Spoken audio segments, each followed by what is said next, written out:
안녕하세요. 아스팽 미래기술경영연구소의 차원용 소장입니다. 저는 그간 60년 동안 책을 한 15,000권 정도 읽었는데요. 여러분들은 50대 이전까지 10,000권에 도전하시기 바랍니다. 저는 그간 책을 한 35권을 서술했는데요. 책도 열심히 써야 되겠죠. 5년 앞을 내다보려고 하면 삼성전자, 구글, 애플, 아마존 등의 글로벌 기업들의 전략들을 잘 분석해야 되는데 저는 그간 2,000건의 전략들을 분석했습니다.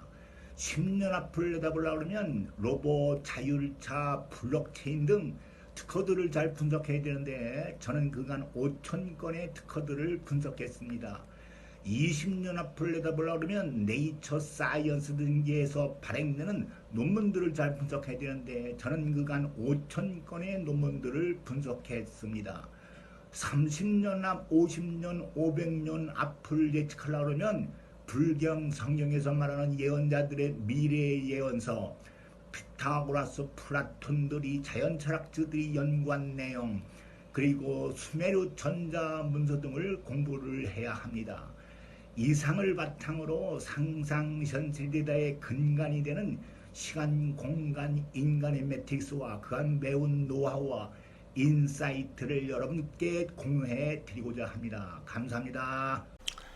오늘은 미래는 어떻게 오는가의 9번째 소개로 미래학을 살펴볼 건데요. 더 퓨처, 단 하나의 미래는 아무도 예측할 수가 없다. 그래서 여러 팀원들이 함께 모여서 대안적인 미래들을 10가지, 20가지, 30가지를 예측하는 거예요. 그래서 팀원들끼리 이제 미래들을 분석을 해서 랭킹을 매겨서 거기에서 선호하는 미래들을 이제 선택하는 거예요. 그러면 이제 한 4개나 5가지 또는 2개나 3가지의 선호하는 미래들을 이제 예측해서 그거를 발표를 하는 거예요. 그리고 그것을 계속적으로 연단위로 아니면 2년, 3년, 5년 단위로 지속적으로 업데이트를 해야 된다라고 미래학의 대가인 하와이 대학의 짐 데이터 교수가 이렇게 정의를 내렸어요. 하나의 미래는 예측할 수가 없다. 대안적인 미래들을 예측해서 거기에서 선호하는 미래를 선택해서 지속적으로 업데이트하는 것이다.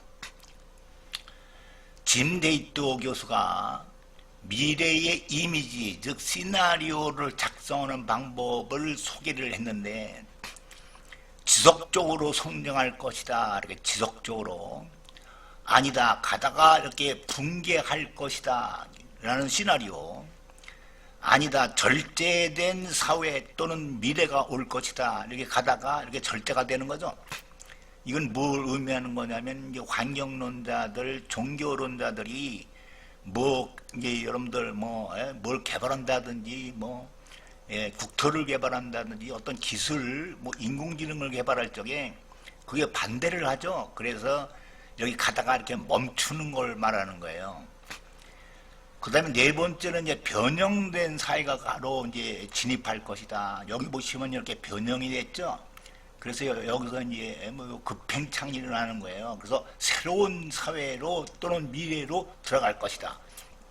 이렇게 하나, 둘, 셋, 4가지로 항상 미래를 예측할 적에는 시나리오를 써야 돼요. 그 중에서 발표를 할 적에는 긍정적인 시나리오만 발표를 하겠죠. 다음은 기술 로드맵을 작성하는 방법으로 살펴볼 건데요. 이거 제가 2009년에 2030년을 예측한 기술 로드맵이에요. 이것을 자세히 좀 볼게요. 이게 이제 1m 한 10cm 되는 이제 로드맵인데요. 자, 이 지도를 보시면 여기 2009년도가 나오죠. 2009년도서부터 2030년까지. 그래서 제가 예측할 적에는 이제 10년은 포캐스팅 방법론을 썼고요. 그 다음에 또 후에 10년은 백캐스팅 방법론을 써갖고 예측한 것인데, 이렇게 기술 로드맵을 작성할 적에는 맨 위에다가 기술 예측 변화 요인 요소들을 이렇게 작성을 해야 돼요. 우주 공간의 확대, 그 다음에 경제 모델의 변화, 디지털 경제, 뭐 분자 경제 이렇게 가는지, 그 다음에 그 상하향식 핵심 기술 기가, 그 다음에 테라 이렇게 가는 건지, 상하향식의 연결기술 나노 가다가 피코로 간다든지, 심의 상호작용, 광자와 전자와의 상호작용이냐, 이렇게 로직을 잡아야 돼요. 또 하나 로직을 잡아야 되는데 맨 하단에 평균 수명, 건강 수명이 있어요.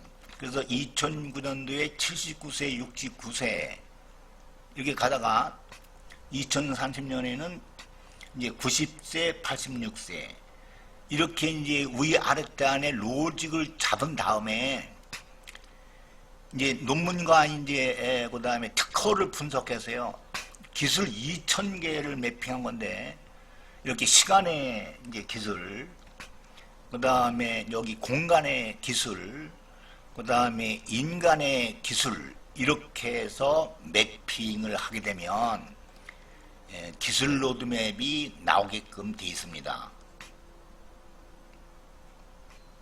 여러분들 한번 시도해 보세요. 자, 그 다음에는 이제 4차 산업혁명, 4차 산업혁명 기술은 시간과 공간의 기술이에요. 그러니까 뭐 드론, 로봇, 자율차 이런 것들이 되겠죠. 그 다음에 이제 여러분들은 이제 5차를 주도해야 되는데 5차는 이제 어떻게 예측이 되냐면 시간과 인간의 기술이다. 그래서 다음에는 인간혁명 기술이 나온다 또는 바이오혁명 기술이 나온다. 그래서 여러분들 5차 산업혁명을 주도해야 됩니다. 또 그 다음에 6차가 나오겠죠. 그 다음에 7차, 8차, 9차가 또 뭔지도 연구를 해야 되겠죠. 4차가 나오고 6차가 나오고 뭐 10차가 나와도 중요한 것은 변하지 않는 것이 있어요. 여기 시간단인데 시간의 학문 기술 디자인, 공간의 학문 기술 디자인, 인간의 학문 기술 디자인. 지금 이제 대학교 가면 이제 공간 디자인 과는 있거든요. 제가 예측할 적에는 한 15년 내로 시간 디자인과가 생길 것이다.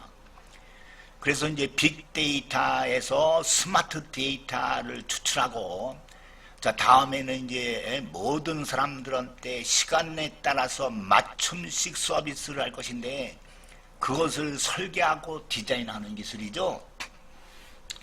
그 다음에 이제 인간 디자인 학과가 생길 것이다. 또 여기도 도전해야 돼요. 여기 보시면 두뇌 인터넷, 생체 인터넷, 생체 에너지, 특히 여기 크리스퍼가 있죠. 앞에서 배웠던 유전자 가위로 지금 유전자 질환병만 교정시키지만 앞으로는 이제 사람의 성격도 개조를 할 것이다. 사람의 개성까지 개조를 할 것이다. 그래서 여러분들은 이제 시간의 학문 기술 디자인에 이제 맞춰서 연구를 하시면 되겠고, 인간의 학문 기술 디자인에 맞춰서 연구를 하시면 되겠습니다. 오늘은 여기까지 하겠습니다. 경청해 주셔서 감사합니다. 안녕히 계세요.